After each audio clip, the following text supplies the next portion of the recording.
Walaupun sebagai seorang pemula, jika kita fokus dan konsisten menggunakan tips yang akan saya sampaikan, maka tidak menutup kemungkinan kita bisa mengejar ketertinggalan dan memposisikan diri kita sebagai channel besar dan channel yang berkembang.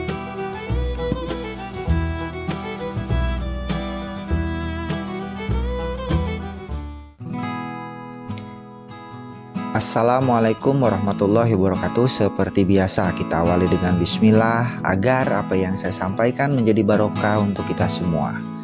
Video yang akan saya sampaikan kali ini merupakan sambungan dari curhatan saya yang sebelumnya, di mana saya membahas tentang sebuah rekomendasi video dan membahas video tentang personalisasi rekomendasi.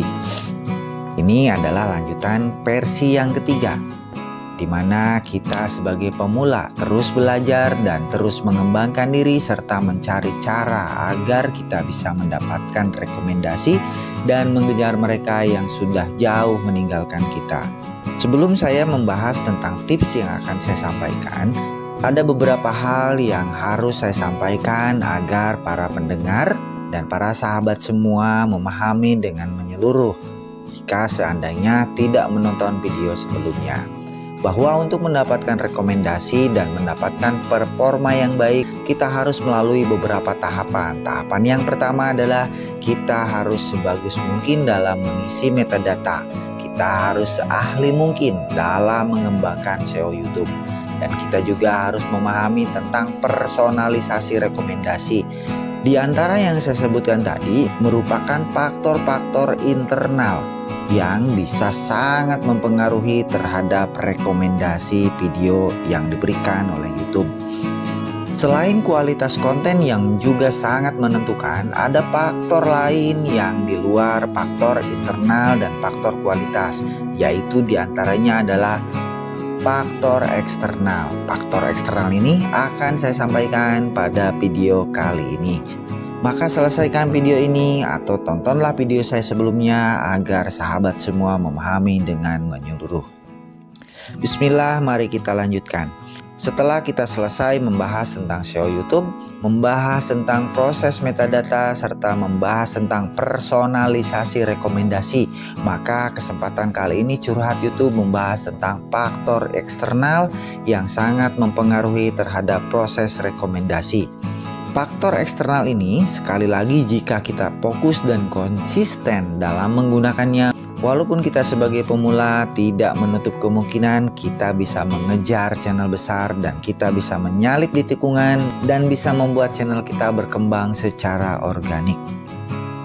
Faktor-faktor eksternal yang akan saya sampaikan yang pertama adalah minat topik. Minat topik ini adalah sesuatu yang wajib dimiliki oleh semua konten. Banyak topik yang bisa kita pilih sesuai dengan kemampuan dan minat yang kita miliki. Hal terpenting dalam menentukan minat topik adalah sesuai dengan kemampuan dan proses pembuatan konten tidak memberatkan diri kita sendiri.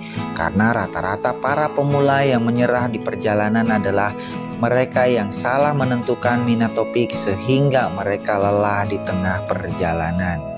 Banyak minat topik yang bisa Anda pilih dan Anda tentukan sesuai dengan kemampuan. Satu yang pasti bahwa minat topik adalah sesuatu yang tidak pasti dan selalu berubah.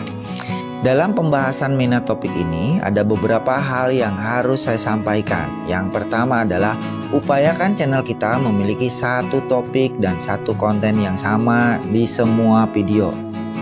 Hal ini akan memudahkan pelanggan dan subscriber dalam memilih topik dan menentukan channel kita sebagai langganan. Tidak bisa dipungkiri, YouTube menganjurkan kita memiliki satu konten yang sama.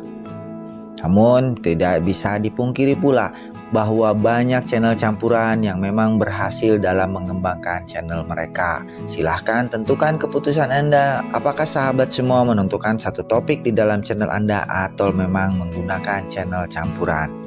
Pembahasan yang selanjutnya adalah minat topik memiliki penonton dan jumlah pelanggan yang berbeda-beda.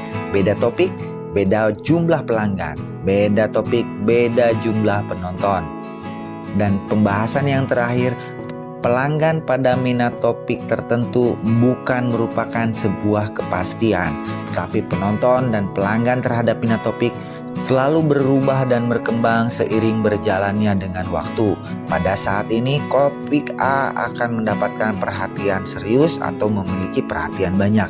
Namun pada waktu tertentu, minat dan topik tersebut akan menurun, bahkan bisa jadi menjadi sesuatu yang tidak laku. Seorang YouTuber harus mampu mencari minat topik yang sesuai dengan perkembangan zaman. Dan seperti halnya saya sampaikan di awal bahwa seorang YouTuber harus mampu mencari minat topik yang fresh dan tentu saja sesuai dengan minat dan kemampuan masing-masing.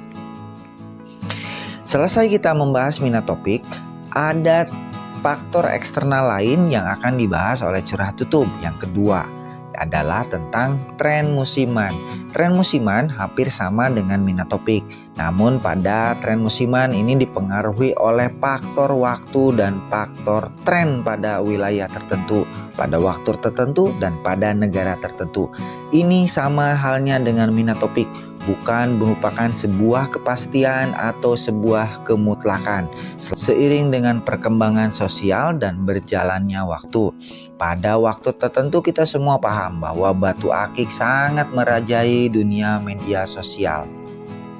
Dan pada beberapa waktu yang lalu, janda bolong dan bunga keladi sangat viral dan ramai dibicarakan. Namun pada kali ini itu kembali turun dan kembali normal. Artinya tren musiman bukan sebuah kepastian, namun adalah sebuah proses perkembangan dan situasi sosial. Kembali saya jelaskan, seperti halnya minat topik yang disebutkan di awal bahwa tren musiman harus digunakan oleh para pemula untuk meningkatkan performa dan rekomendasi video kita. Seorang YouTuber pemula harus mampu menggabungkan minat dan tren musiman, atau bisa dikatakan dengan trending topik. Kita harus mampu mencari trending topik apa yang sedang berkembang saat ini, dan kita juga harus mampu menghubungkan channel kita terhadap trending topik tersebut.